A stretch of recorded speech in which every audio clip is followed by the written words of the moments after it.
Hello, my name is Summer. Welcome to my channel. Today, I'm going to be tier ranking every single book that I read in 2025. 2025 was a year. It was a year. Um, it was a fantastic year. I had a very hard time with 2025. I'm hoping 2026 is going to be a lot better. 2025, I didn't get to read much. I read 36-ish books around there, which is still good. It's a good number. I was hoping to read more, but things happen. I am doing this on my iPad. I have it right here in my cute case. Hi, editing and voiceover Summer here. I just want to apologize if the audio sounds weird at all. This was my first time using a mic, this mic specifically. So I don't know if it sounds great. It kind of sounded weird to me on playback, but I don't know. I'm so sorry. I don't know. I'll try to fix it next time. Bye. So I have my tiers. It goes, the first tier, would swear on this book in court. Hand on the Bible? No. Hand on this book. This is what I will swear to. This book changed me as a person, maybe crushed my soul. I am not the same person I was before. Favorite book. The best book of 2025. Second tier is clapped at the end like a plane landed. I am white. Don't sue me. I don't clap when the plane lands, but this book could change me. This book would make me clap. Next tier is My Brain is Making Dialogue Noises. It was a good book. It was good. I'm maybe struggling to remember exactly what happened in it, but I know that I enjoyed it. I had a fun time reading it. Yeah. Next is definitely Words on a Page. That was certainly legally a book. It was definitely published. But against God's orders, probably. And I'm not even religious. And the last tier is I've had more fun past years. This tier makes me laugh. I don't think there's going to be a lot of books in it, but I had a fun time writing these tiers. And this one, if you are a person that gets pap smears, you know. They are not fun. But still more enjoyable than the books in this category. So I have this set out in order of first book of the year to last. So my first book of the year was The Sirens by Amelia Hart. I love Amelia Hart. I got this as an ARC, which was very exciting for me. I loved Wayward. It was maybe my favorite book of 2024. That book it was one of the first books I'd read where it was like a time hop between past and present, and I really enjoyed it. So I was very excited to read another book by Amelia Hart. I really enjoyed this book again. The only problem I had with it was the epilogue. Literally the only thing that I had any problem with. So for that, I'm going clapped at the end like a plane landed. If the epilogue didn't happen, this book might have been would swear on this book in court. But epilogue was not my favorite. Also, I am at my sister's house, so I'm in the guest room, or as my nephews like to call it, Summer's room. So I don't know if it's like echoey in here, but next book is My Roommate is a Vampire. I loved this book. It was so cute and funny. I love a little rom-com, especially with paranormal elements. I had a really fun time reading it, kicking my feet and giggling the entire time. Assistant to the Villain, same thing. I really enjoyed it. This book is controversial for some people.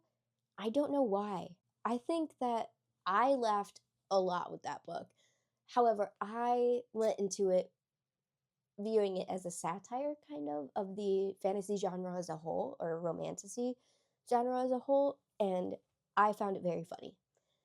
But I don't think people go into it with the same view of it being kind of more satirical. They read it more as like a serious book, which I didn't. I read it as taking, poking fun of the fantasy genre. And with that in mind, I fully enjoyed it. Like, that was such a fun book. The Women by Kristen Hanna. There is no world and where this isn't and would swear on this book in court. This book changed me as a person. This book caused me so much emotional damage. I sobbed at the end like a little baby.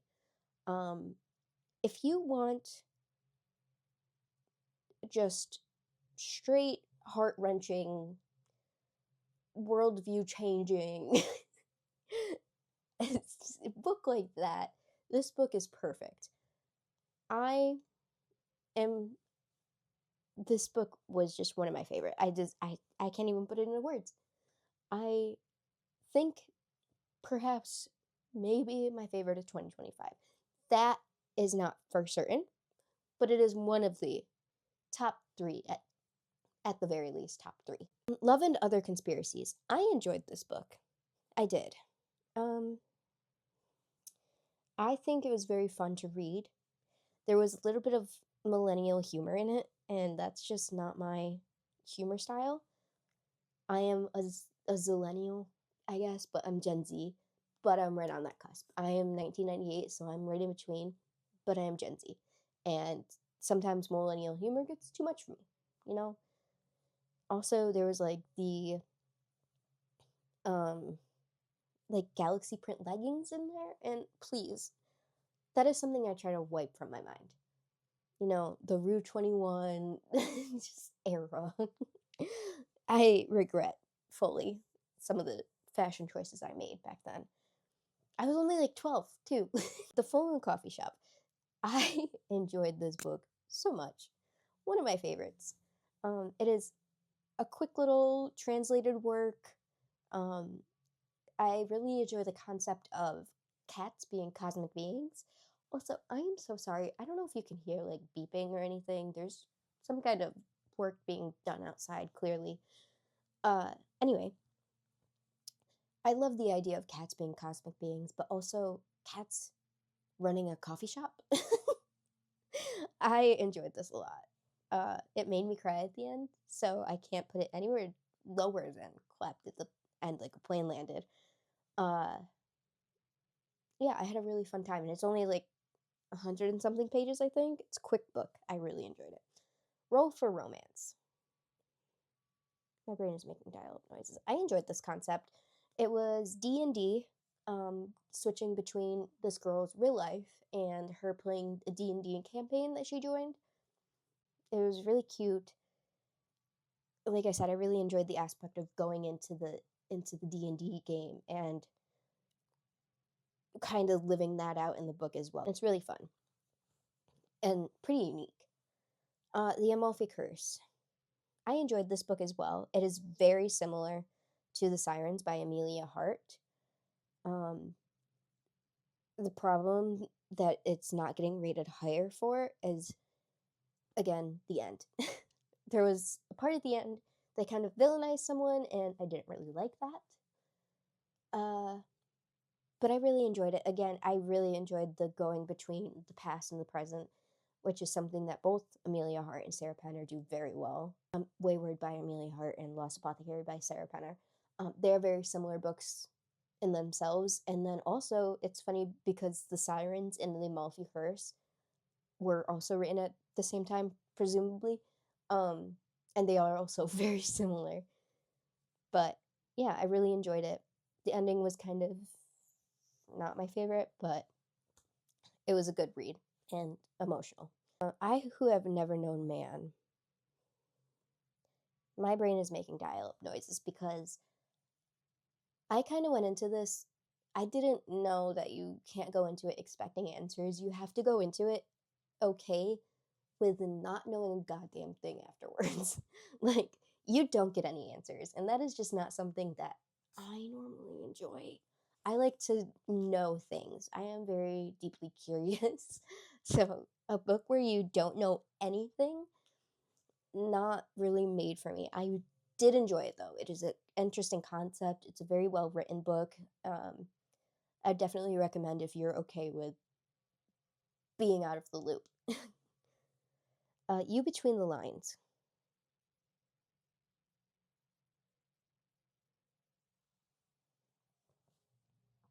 I've had more fun pap smears.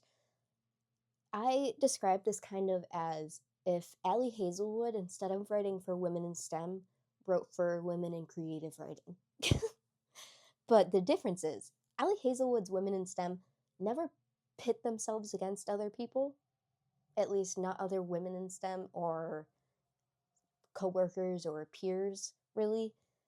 Um, but with this, the woman is kind of insufferable because of that. She thinks that everybody who doesn't think like her in this program is wrong and they don't understand the depth of the creative writing program. She's constantly pitting herself against other people when they try to give her criticism on her work, which is what you do in college, your peers. Um, she does not accept it well. She is not great with criticism, and that is really annoying because they were kind of right.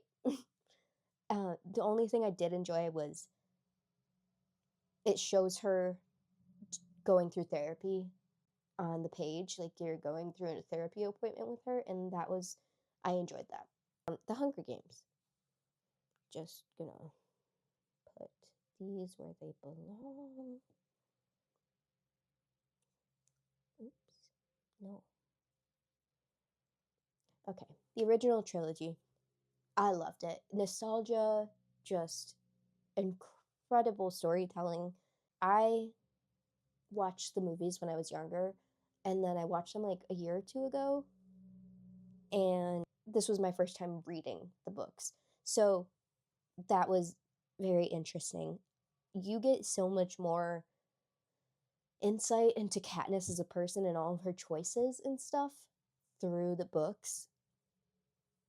Because the movies, you can't really have someone's thoughts because I don't know, unless you have a voiceover, you're not really seeing what they're thinking. But with the book, you know every step of the way what is going through Katniss's mind. And I think that these are very important for that. Songbirds and Snakes, for some reason, I really enjoyed it. However, I just don't like snow. Snowlands on top.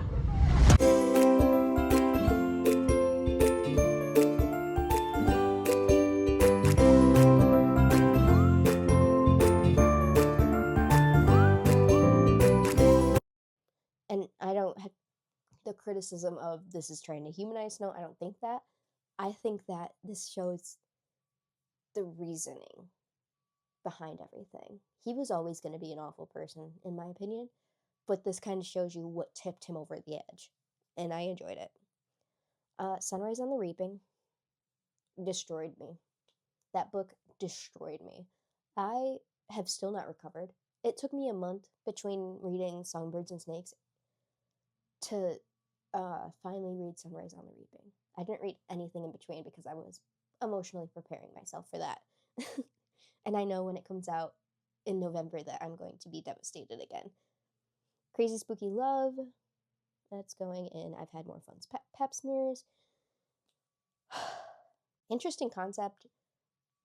A lot of millennial humor again. Like, I can't. This was even worse than Love and Other Conspiracies. Like, Love and Other Conspiracies was kind of more rom-commy. This was less rom-commy. But interesting concept, not my favorite execution. It has the millennial humor, but also it mentions Harry Potter. I'm going to say that in case that is something you want to know. It mentions Harry Potter, but the biggest thing, I just don't like the love triangle. Like, I don't know how you're supposed to feel about one of them at least, and I don't like the resolution on it because there is none. There is none. I think it's a series, so you're supposed to continue the series and see what happens, but I just have no desire to continue that series. Hi, I forgot to add in one part of this that really pissed me off when I was reading it. I was jaw on the floor, flabbergasted because she mentions The Apprentice, like the TV show that the current president was in, as a form of talking about strong business ethic. I don't know if it's because the author is British, but morally that was just weird to me. Also superhero mentions like Marvel, and she mentions it during sex. Like he asks what she fantasizes about, and she says superheroes. So do with that what you will. You are meeting me in a very Rick Riordan time in my life. So I read a lot of his books this year. I had such a fun time. Let me just say that. I had such a fun time. But we have Percy Jackson and the Lightning Thief. I'm going to put that one there. The only reason I'm putting it in My Brain is Making Dial-Up Noises is because it's so much younger than the rest of the books, in my opinion. And so is The Sea of Monsters. Obviously, the characters are younger. It makes sense. But, it's just showing middle grade more than the other ones. And there is no problem with that. It's just me as a person and my reading tastes. But as we get through the series, they kind of mature more. And The Titan's Curse, I'm going to put in clapped at the end like a plane landed. I really enjoyed it. I think that's the book where Nico and Bianca are introduced, and Reina, and don't get me started. Oh God. Okay. Battle of the Labyrinth. I really enjoyed that one, and the same with The Last Olympian. Those two are my favorite. Obviously, the most maturing happens there, and everything comes to a crux in The Last Olympian. So that's one of my favorites. It's such a good ending to the series. It's Percy Jackson. I don't know what else you can say about Percy Jackson. It's such a good story. The Conjurer's Wife. This one was good. It's 39 pages, so I don't know. There's not much I can say besides it's by Sarah Penner. If you read The Amalfi Curse and you want to read something else by Sarah Penner, this one alludes to the Amalfi Curse. It's not like really connected to it, but alludes to it, and I thought that was interesting. It's quick. It's pretty good, I would say.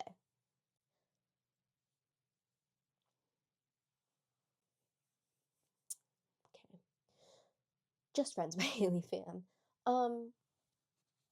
Please, please don't sue me. I'm gonna put this in definitely words on a page. I so let me just. This is her first book. This is her first book. I don't know if this is her first time writing and like trying to write a book in general, or if this is just her first published book. However, there was quite a few things that I had opinions on with this book. I have an entire in-depth review on Goodreads if you want to like see all of my thoughts on this book. But the biggest problems I had were it felt like it was kind of more middle grade when it's advertised as YA. But also, the I don't know how to explain this. The main female character is it shows like their past in high school, her and the male. Wow, ew. I don't want to say female and male, but it shows like their past and their lead up to whatever happened. And I don't think it was very well done because it only shows them. It doesn't show her friend group. It doesn't show her having any friends before when she's in high school besides him. Like it was like her life was centered around him. And it's just you don't see much besides these specific scenes. And it's just weird to me. She doesn't have much personality besides her grandma, her mom, and then him. Like that's all she is. And then halfway through the book, you find out she wants to be an author. I don't know. I have hope that if she continues writing, she improves as she goes, and that her books will be more my taste in the future. I guess. I don't know. Please don't hurt me. That's my opinion! Back to Rick Riordan. So then I read the Kane Chronicles. The first one is The Red Pyramid. I'm going to put it in My Brain is Making Dial-Up Noises. I enjoyed it. Um, I think that the Kane Chronicles in general is very interesting, unique execution because it's an audio recording transcribed. So it's as if these people are like telling you what happened through an audio recording that was sent to somebody and then the person transcribed it. Um, and I thought that was really, really cool and not something that you see very often done in books. Um, Another thing, it's Egyptian mythology. When I was younger, I was obsessed with Greek, Roman, and Egyptian, any mythology that I could find. But those three were like the biggest for me. And so I really enjoyed jumping back into those interests from when I was younger. Yeah, I really enjoyed the entire series. The first book just wasn't my favorite. The second book and the third book, I'd say go there. I really enjoyed them. You kind of see, actually, I'm moving that one down. The second book was my favorite. The only reason I'm putting the third one in the My Brain is Making Dial-Up Noises category is because I didn't like the resolution of the love triangle. Like, first of all, this girl is like 12, 13 years old. There is no need. But also, the resolution was so weird. I don't know. That wasn't my favorite. However, I really enjoyed the mythology and everything about it. I love Sadie and Carter. And then I read The Heroes of Olympus. The first one, The Lost Hero, and the second, The Son of Neptune, would swear on this book in court. So good, especially for the start of a series. So good. I really enjoyed seeing them have their memories wiped and experiencing things brand new. The different camps too. I really enjoyed that. The third one, Mark of Athena. I don't know. That one, nothing kind of really stands out to me with that. I enjoyed it. I really enjoyed it. But it's just like not my favorite. Then we have The House of Hades. Do I want to put this one? Ooh, I don't know which one I want to put there. I'm gonna put it there. I loved it. Nico is one of my favorite characters. I love him. My very off-putting little guy. I love him so much. But I really enjoyed that book. Same with where did oh, there it is. Same with The Blood of Olympus. Those were my no, they weren't my favorite. I really enjoyed all four of those books. The Mark of Athena, I don't know. It just didn't stand out as much as the other four to me.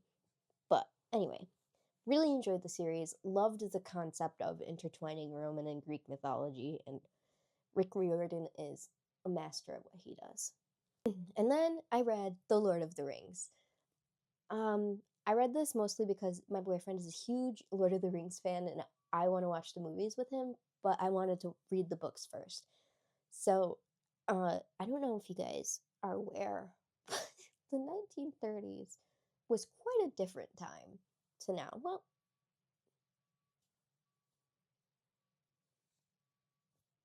anyway, the verbiage and uh, the way that people spoke was very different to how it is now.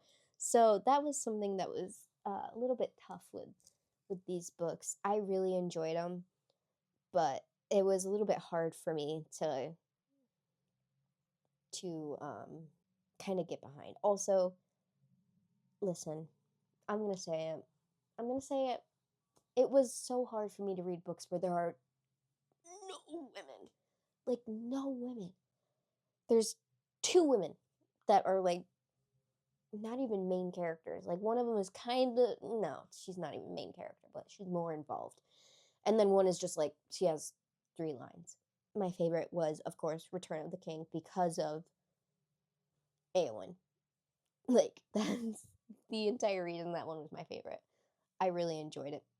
Eowyn was great. I loved her. Then I read The Knight and the Butcher Bird. I enjoyed it. It was a good book. It was short, but the impact for how short it was good. It's just sometimes with a short book, there's not much you can say. Then I read When in Rome. I really enjoyed it. I've read Practice Makes Perfect and Beg, Borrow, or Steal by now, but I've read those since the new year, and they aren't on this list because of that. But this is the first of a series. I enjoyed it, but I do like the other ones better. And then I read The River Has Roots. That one of my favorite books. One of my favorite books. I love a sister bond. I love a story where the sisters are just so connected. I have 2 sisters myself, so I'm a sucker for those. Yeah, that book was so good. It was only 100 and something pages, and for being so short, so impactful, I sobbed a little bit. I'm not gonna lie. I did cry a little bit. I did.